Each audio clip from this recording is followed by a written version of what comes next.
L'Ukraine n'a pas atteint ses objectifs selon Moscou alors que la contre-offensive semble avoir démarré malgré la discrétion des officiels à Kiev.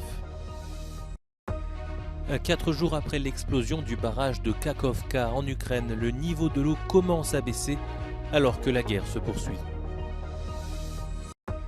Rattrapé par le scandale du Partygate, Boris Johnson remet son mandat de député en raison d'une enquête parlementaire qu'il juge partiale et antidémocratique.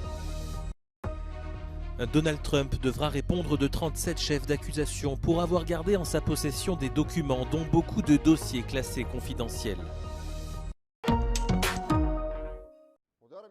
Les officiels ukrainiens se gardent de l'évoquer, mais la contre-offensive annoncée depuis plusieurs mois semble bel et bien lancée, avec des attaques menées dans l'est et le sud du pays pour tenter de déloger les forces russes, notamment dans le Donbass et à Zaporijjia, en contournant le bassin sud du Dniepr, massivement inondé après la destruction du barrage de Kakhovka. Le président ukrainien Volodymyr Zelensky, sans dévoiler la tactique de Kiev, a salué les soldats qui luttent sur tous les fronts. І окремо для наших воїнів, для всіх, хто цими днями в особливо важких боях. Бачимо ваш героїзм.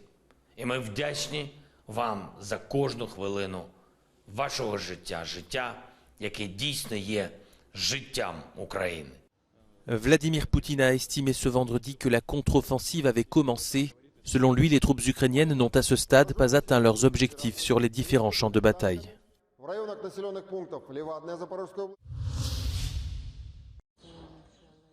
4 jours après l'explosion du barrage de Kakhovka en Ukraine, le niveau de l'eau commence à baisser à Kherson. D'après l'administration ukrainienne de la région, 35 localités restent inondées sur la rive droite, alors que le niveau de l'eau a baissé d'un demi-mètre en une journée. Selon les autorités, plus de 6000 personnes ont été évacuées dans des dizaines de villes. En attendant l'évacuation, certains sont obligés de se réfugier en hauteur sur les toits de leur maison. Malgré cette montée des eaux, la guerre se poursuit avec son lot de bombardements. Le bureau de l'ONU chargé de la coordination des affaires humanitaires a déploré cette situation, estimant que la souffrance des personnes touchées par les inondations était intolérable. Des camions d'aide humanitaire procèdent à des livraisons de matériel et de fournitures dans la zone. En parallèle, côté russe, Vladimir Poutine a ordonné la création d'une commission chargée de lutter contre les conséquences des inondations. Boris Johnson claque la porte du Parlement. L'ex-premier ministre britannique empêtré dans le scandale du Partygate a décidé ce vendredi de remettre son mandat de député.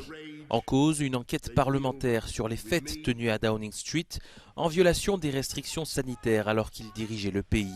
Cette enquête doit dire si le leader conservateur a trompé le Parlement en affirmant que toutes les précautions avaient été respectées eu égard à l'épidémie de coronavirus.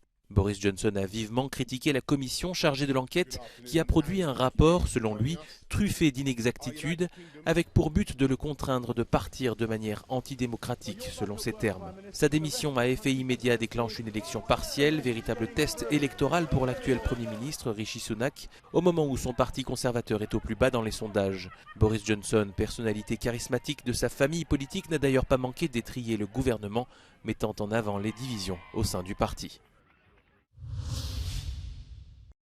Donald Trump devra répondre de 37 chefs d'accusation pour avoir gardé en sa possession des centaines de documents classifiés après avoir quitté la Maison-Blanche.